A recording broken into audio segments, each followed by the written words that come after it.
Hey, Joe from Boulet's Garage. I made a video based on YouTube's content generator.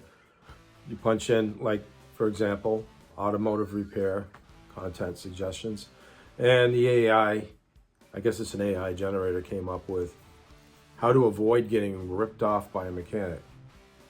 Now, I haven't cared for that type of presentation, but I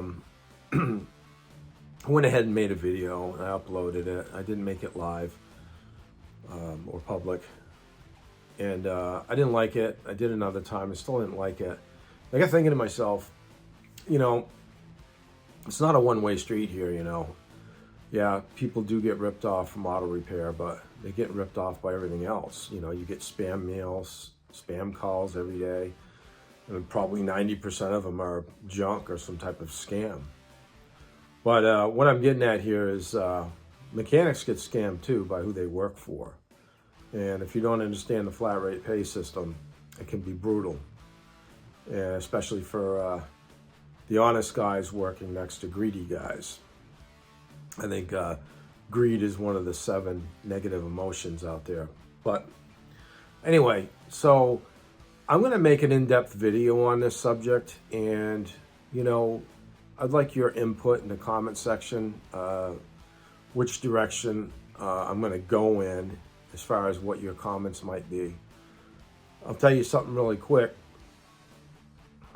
A few years back, a woman called me up for an estimate on flushing out her power steering fluid on her 2012 Civic.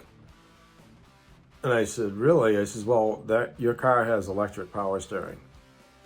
She goes, why would they sell me that? I'm like, well, either they were trying to scam you, or the service advisor had no clue that your car had electric power steering. So you yourself got to watch out. I mean, you got to put your guard up all the time.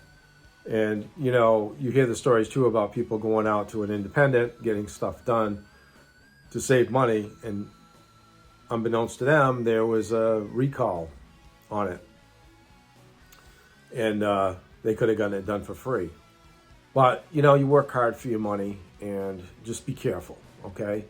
But reach out to me in the comment section and tell me about anything you might have been sold that you don't think you really needed. Well, until next time, I'll talk to you later.